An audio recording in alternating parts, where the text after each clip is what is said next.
ડભોઈ શહેર અને તેના આસપાસના તાલુકાઓના લોકોની ઊંઘ છેલ્લા 3 થી 4 દિવસથી હરામ થઈ ગઈ છે. કારણ માત્ર એટલું જ છે કે ચોરની અફવા. સાંજે 7 વાગ્યાથી ચોર આવ્યા હોવાની અફવા ફેલાવાની શરૂ થાય છે અને લોકો રાત આખી લાકડીઓ લઈને ઉજાગરા કરે છે. જો કે આ અંગે ડભોઈ પોલીસ દ્વારા તાત્કાલિક અસરથી નાઇટ પેટ્રોલિંગ શરૂ કરવામાં આવ્યું છે. સાથે જ નાગરિકોને પણ અફવાથી દૂર રહેવાની અપીલ કરવામાં આવી છે. સાથે જ સોશિયલ મીડિયા થકી અફવા ફેલાવનાર સામે ડીવાયએસપી આકાશ પટેલ દ્વારા સૂચના પણ આપવામાં આવી છે.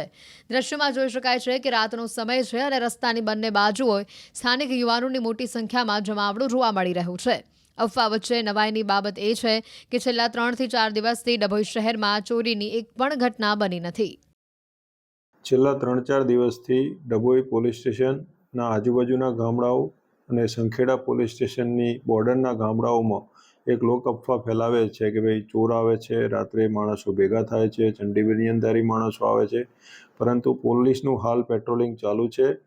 પોલીસ દ્વારા દરેક ગામડાઓ જે બોર્ડરના ગામડાઓ છે તેમાં અવારનવાર પેટ્રોલિંગ રાખવામાં આવે છે. ડભોઈ પોલીસ સ્ટેશનની આજુબાજુની સોસાયટીઓમાં પણ હોમગાર્ડ જીઆઈડીના પોઈન્ટ મૂકવામાં આવેલા છે. આવી કોઈ વાત ધ્યાને આવેલ નથી, એટલે સર્વ જનતાને અપીલ છે કે કોઈ આવી ખોટી અફવાઓ ફેલાવે નહીં. જે નોકરી ધંધે જાય છે એ માણસોને કોઈ રોકવા નહીં, અને રોકી અને પૂછપરછ કરે છે તો એ બહુ ચલાવી લેવામાં આવશે નહીં.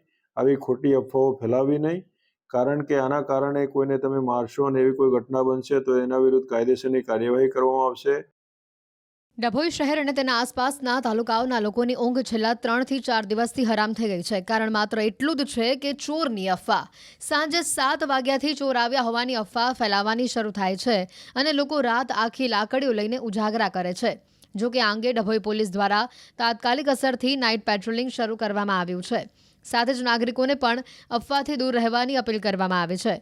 સાથે જ સોશિયલ મીડિયા થકી અફવા ફેલાવનાર સામે ડીવાયએસપી આકાશ પટેલ દ્વારા સૂચના પણ આપવામાં આવી છે.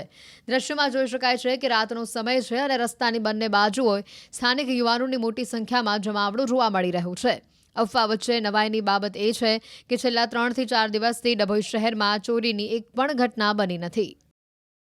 છેલ્લા 3-4 દિવસથી ડભોઈ પોલીસ સ્ટેશનના આજુબાજુના ગામડાઓ અને સંખેડા પોલીસ સ્ટેશનની બોર્ડરના ગામડાઓમાં એક લોક અફવા ફેલાવે છે કે ભાઈ ચોર આવે છે, રાત્રે માણસો ભેગા થાય છે, ચંડીબનિયનધારી માણસો આવે છે. પરંતુ પોલીસનું હાલ પેટ્રોલિંગ ચાલુ છે. પોલીસ દ્વારા દરેક ગામડાઓ જે બોર્ડરના ગામડાઓ છે તેમાં અવારનવાર પેટ્રોલિંગ રાખવામાં આવે છે. ડભોઈ પોલીસ સ્ટેશનની આજુબાજુની સોસાયટીઓમાં પણ હોમગાર્ડ જીઆઈડીના પોઈન્ટ મૂકવામાં આવેલા છે. આવી કોઈ વાત ધ્યાને આવેલ નથી, એટલે સર્વ જનતાને અપીલ છે કે કોઈ આવી ખોટી અફવાઓ ફેલાવે નહીં. જે નોકરી ધંધે જાય છે એ માણસોને કોઈ રોકવા નહીં, અને રોકી અને પૂછપરછ કરે છે તો એ બહુ ચલાવી લેવામાં આવશે નહીં.